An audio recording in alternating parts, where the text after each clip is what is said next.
बिस्मिल्लाहिर्रहमानिर्रहीम। अस्सलाम वालेकुम नाज़रीन, मैं आफ्ताब अमन और आप हमारा official YouTube channel Hadi TV official देख रहे हैं। नाज़रीन, ये तो आपको याद ही होगा कि ये किस अजीम लीडर का कॉल है कि मैं मर जाऊंगा, ख़ुदकुशी कर लूँगा, लेकिन IMF के पास नहीं जाऊंगा।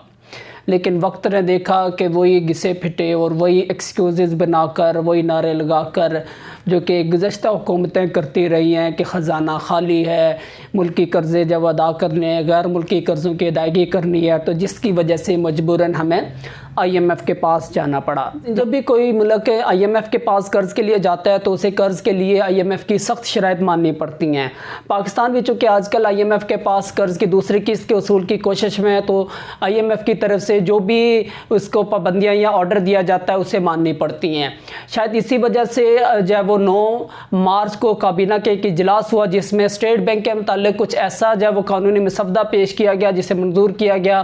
कि जिसके बाद स्टेट बैंक तकरीबन मुकम्मल तौर पर IMF के हवाले कर दिया गया है। तो आज की वीडियो में हमने देखना है कि स्टेट बैंक जो है वो किस तरह से इस मसवदे के पास होने के बाद IMF के पास चला गया, कौन कौन से इख्तियारात IMF के पास चले गए हैं और कौन से इख्तियारात जो है वो स्टेट बैंक अपनी मर्ज़ी से करेगा और हुकूमत का कितना कंट्रोल होगा। तो वीडियो शुरू करने से पहले अगर आपने हमारा चैनल सब्सक्राइब नहीं किया तो हमारा चैनल लाजमी सब्सक्राइब करें और इस वीडियो को आप लाजमी शेयर भी करें, क्योंकि ये पाकिस्तान की सलामती की बात है और पाकिस्तानी अदारे जो हुकूमत बेचने जा रही है या फिर IMF के हवाले करने जा रही है, ताकि हम उसके खिलाफ अपनी आवाज़ बुलंद कर सकें और इस इक़दाम को जो है वो गवर्नमेंट वापस लेने पर मजबूर हो जाए। नाज़रीन, स्टेट बैंक ऑफ पाकिस्तान जो कि पाकिस्तान का मरकज़ी बैंक है, जो कि पाकिस्तान में करेंसी को जारी करने, अफरात ज़र को कंट्रोल करने, मॉनेटरी पॉलिसी को इशू करने, महंगाई को कंट्रोल करने, मुल्क के ज़र मुबादला यानी डॉलर्स वगैरह को महफूज करने, सोने के ज़खायर को महफूज करने और प्राइस बॉन्ड जितने भी होते हैं उनको महफूज करने का इदारा है। इसका किरदार मुल्की मईशत में बहुत ज़्यादा होता है, क्योंकि तमाम बैंक्स को कंट्रोल करना, हुकूमती जितना भी लेन देन होता है वो स्टेट बैंक के थ्रू ही होता है।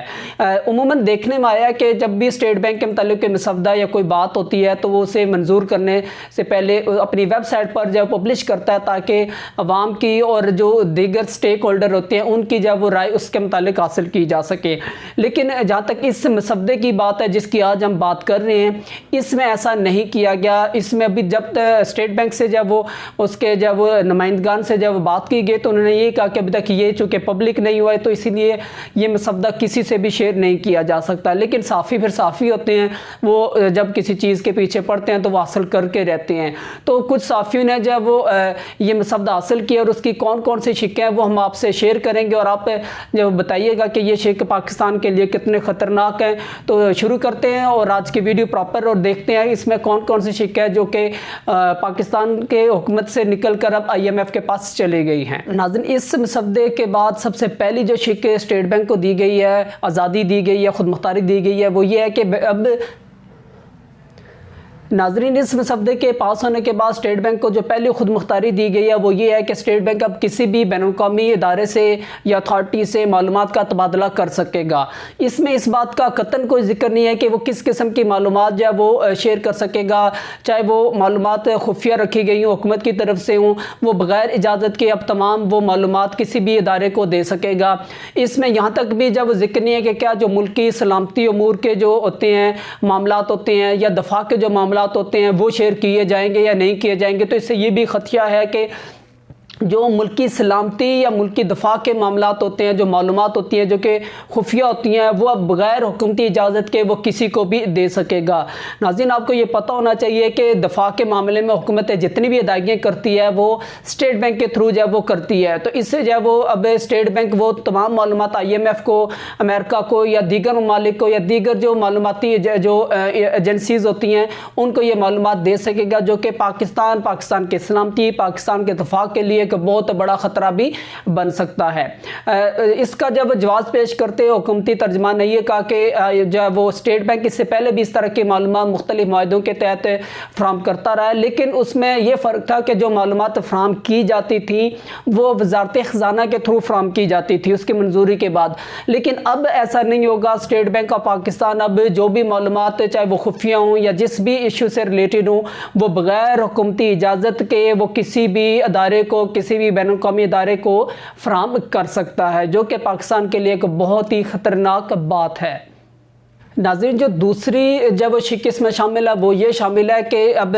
जो हमारा अदारा है नैब या फिर FIA जो कि मुख्तलिफ बदनवानी या करप्शन के मामलात को देखता है, जिसके सामने तमाम अदारे, तमाम सरबराहान, हुकूमती सरबराहान, वज़ीर-ए-आज़म तक जब वो जवाबदेह होते हैं। लेकिन अब इस मसवदे के पास होने के बाद स्टेट बैंक के गवर्नर, स्टेट बैंक के दीगर आला अफसरान जब वो नैब को या दीगर FIA वगैरह को जब वो जवाबदेह नहीं होंगे, इसका जवाब पेश करते उन्होंने ये कहा कि जब वो नेक नीति पर मबनी जो भी फैसले होते हैं अगर उसमें नुकसान हो जाए तो फिर जब वो जवाबदेह नहीं होंगे। तो ये सवाल पैदा होता है कि क्या ये जो है वो फैसिलिटी सिर्फ स्टेट बैंक को ही हासिल है, क्या ये जो हुकूमती नुमाइंदे हैं या फिर जो दीगर साबका हुकूमत है क्या उनको जब ये फैसिलिटी हासिल नहीं होनी चाहिए? क्योंकि जैसे हम आपको जब बताते चले कि 2019 में स्टेट बैंक को अरबों रुपये जब वो प्रॉफिट होता था, लेकिन इस गुज़श्ता साल 2019 जो माली साल ख़त्म हुआ था इसमें तकरीबन 150 अरब का जब वो स्टेट बैंक को नुकसान हुआ है। तो इसका कौन जिम्मेदार है? इसकी जब वो इन्वेस्टिगेशन क्यों नहीं की जा सकती? तो ये भी एक ख़तरनाक जब वो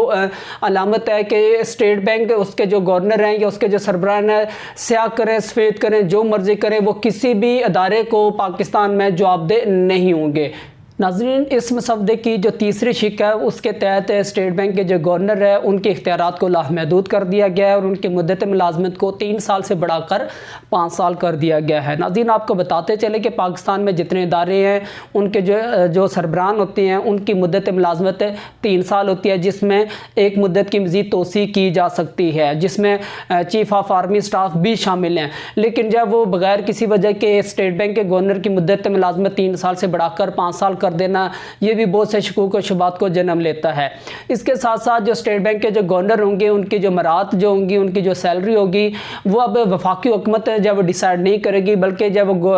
बोर्ड ऑफ डायरेक्टर जो होगा स्टेट बैंक ऑफ पाकिस्तान का वो डिसाइड करेगा। और नाज़रीन, मज़े की बात यह है कि उस बोर्ड ऑफ डायरेक्टर का जो हेड होगा वो गवर्नर जब वो स्टेट बैंक का वो खुद होगा, यानी वो गवर्नर जो होगा स्टेट बैंक का उसी ने खुद डिसाइड करना है कि उसकी सैलरी कितनी होनी चाहिए, उसको जब वो कौन कौन सी मरात हासिल होंगी। तो ये भी बड़ी मज़ाक़ा खेज जब वो बात है कि वो खुद से अपनी सैलरी का कैसे जब वो डिसाइड कर सकता है।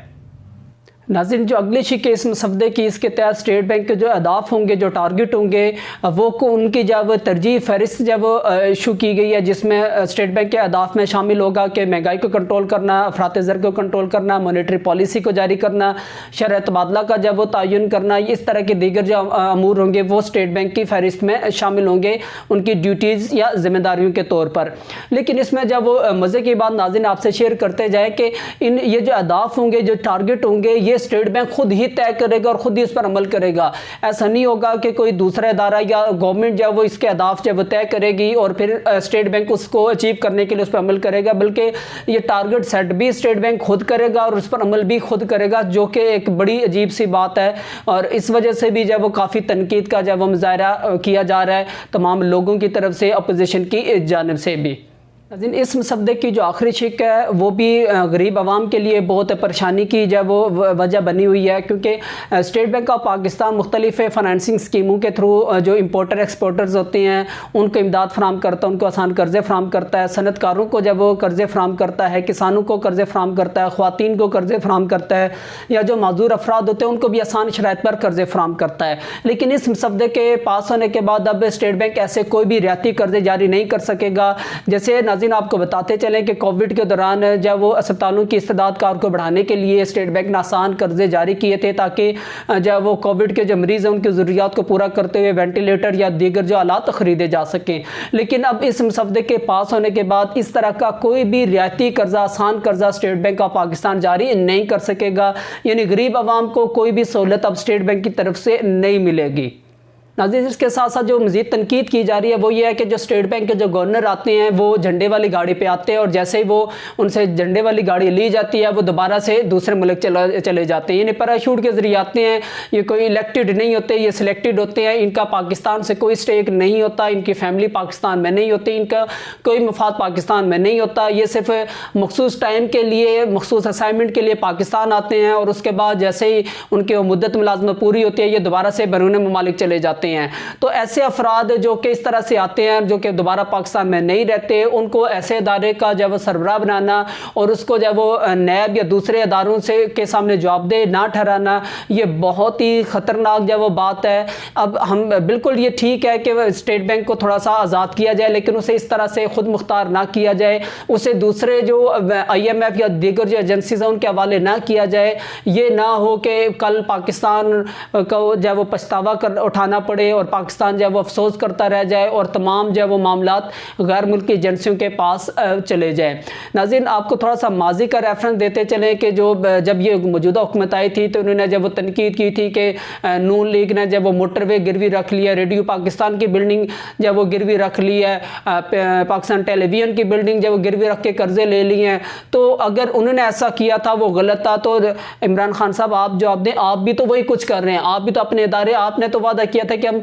पाकिस्तानी इदारों को मजबूत करेंगे। आपने मजबूत करने के बजाय पाकिस्तान को जो सबसे अहम इदारा है उसको आपने जब वो किस तरह से IMF के हवाले कर दिया, आप इस पर ज़रूर जब वो सोचें। हम बिल्कुल कतन इस चीज़ की इजाज़त नहीं देते। इस पर पुरजोर हमारा मुतालबा है कि ये मसवदा दोबारा से जब वो इसको मंजूर करने से के बजाय इसको मनसूख किया जाए और जो पाकिस्तानी इदारे हैं वो पाकिस्तान के पास ही रहने चाहिए। नाज़रीन, ये थी आज की वीडियो। आप हमें बताइएगा कि हमारी आज की वीडियो आपको कैसी लगी और ये जो